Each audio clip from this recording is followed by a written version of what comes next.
So I guess if you want to appear in a Marvel movie, you should appear in a Sherlock Holmes related thing first. Or Hannibal Lecter. Okay, so if you want to appear in a Marvel movie, you should appear in Sherlock Holmes or something related to Hannibal Lecter. Or have worked with Joss Whedon before, or even the Russo brothers now. Okay, so if you want to appear in a Marvel movie, you have to be in Hannibal Lecter, Sherlock Holmes, Joss...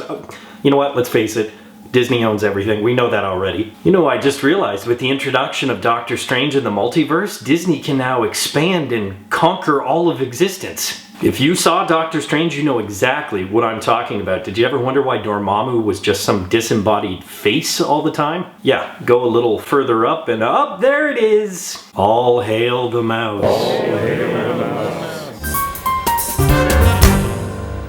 Does anybody else think it's strange that there's so many doctors in the Marvel Universe? Then again, if I had the last name Strange or Doom, I'd probably become a doctor too. I have a buddy with the last name Payne. I don't know what the hell he's waiting for. Yes, the latest Marvel character who becomes a victim of Stan Lee's obsession with alliteration is Stephen Strange, played by a man who's seemingly named after a Chaucer limerick, Benedict Cumberbatch. Now, he's played a sci-fi villain. He's played a literary icon, but can he play a magical... You know what? Of course he can. I'll just stop you there. Sadly, though, that has nothing to do with the brilliance of which we know Benny Batch is capable. In fact, most of this script was very simplistic, and as a result, these characters were as two-dimensional as their comic book inspiration.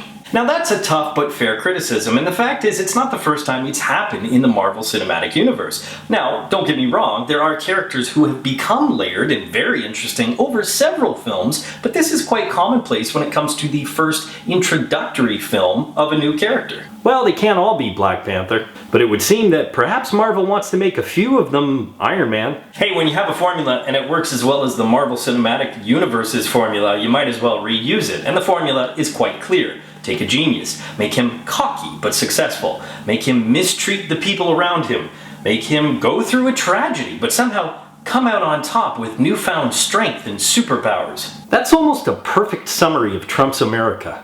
I will say that as much as Benny Batch clearly wasn't challenged by this character, there were some nice dramatic touches throughout the film, especially when Doctor Strange goes through his tragedy and has to do some soul-searching, but I would have just liked to have seen more of it. The real tragedy is how often Marvel is misusing or underusing the insane talents of these casts that they somehow assemble. And it finally got to the point where Natalie Portman in Thor said, "I've had enough because I'm really not that important to this franchise." And sadly, the same thing happened to Rachel McAdams in Doctor Strange. Here's an Oscar-nominated actress, a powerful woman who's once again reduced to a plot device. I swear this is Trump's America. Now, it wasn't just the girlfriend or love interest that was once again generic, and quite frankly, I blame Tom Hiddleston, because Loki has set the bar so high for the rest of the Marvel cinematic villains that unfortunately a lot of them, including Caecilius and Doctor Strange, just seem one-dimensional.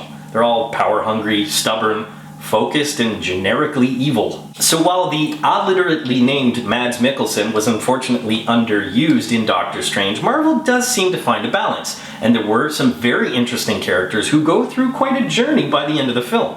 In Doctor Strange, it was Chiwetel Ejiofor as Baron Mordo and Tilda Swinton as the Ancient One, and both characters were layered. They had secrets, and both actors conveyed all the pain and secrets that these two characters held with grace and tact. Although I hear once again there was a little bit of a backlash when they whitewashed and cast the Ancient One. And you don't get much whiter than Tilda Swinton. She's like the love child of Anderson Cooper and a White Walker from Game of Thrones. There was certainly a missed opportunity with Swinton's casting, but it may not be what you think. The fact of the matter is, if you're casting a character called the Ancient One, why not make the character an ageless, androgynous figure? It may have actually justified Swinton's casting at least a little bit. She was one of the best parts of Constantine for pretty much those reasons. Alright, enough about acting, let's get to the best part of Doctor Strange.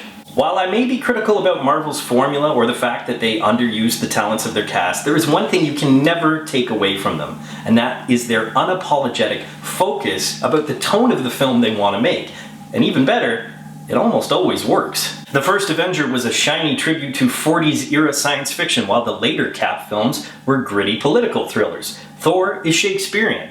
Ant-Man was a heist film. Guardians of the Galaxy was a space opera. And the Hulk films are generally ignored. This universe and all its little niches just keep opening up and expanding, and now with the introduction of Doctor Strange, we are brought to the magical corner of the Marvel Cinematic Universe. And what I truly respect about this film was they just go for it. Sure, Stan Lee gets all the fame, the cameos, the sweet, sweet convention money, but the fact of the matter is he always had help along the way. Often it was Jack Kirby, but in the case of Doctor Strange, it was Mr. Steve Ditko. And to no surprise, Doctor Strange was created in the 60s because Ditko put the D in LSD. Marvel, director Scott Derrickson, and the entire visual effects team just apparently whipped their Ditko all the way out because when we are opened up to this world of Doctor Strange, when we see these psychedelic dimensions, they're actually using Ditko's original drawings from the 60s as inspiration.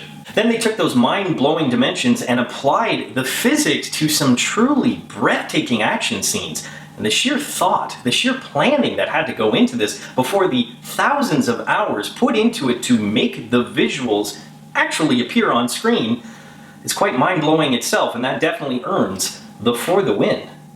And while I'll argue Christopher Nolan did it first, Doctor Strange took it to whole new levels. So in some small ways, Doctor Strange does show you something you've never seen before, and of course, it's an important film because it opens new doors in the Marvel Cinematic Universe, new rules, a new Infinity Stone, and of course, new characters. Aside from that, there are aspects of Doctor Strange that you of course have seen somewhere before. Like I said, Marvel has their formula, and they're sticking to it. Now, while I wouldn't race out to go see this movie a second time, it is still a lot of fun, and of course, it's a great addition to the ever-expanding Marvel Cinematic Mythology. And I can't wait to see what it's set up, including the sequel to this film. So, it's not that strange that Doctor Strange isn't earning it. Poll question, who is your favorite magical character? As always, leave your answers in the comments section below. Be sure to subscribe to Real School, follow me on Twitter, and of course, if you get anything out of Real School, you can always give a little back. Just click the link, and you can become part of my Patreon team. But until next time, school's out.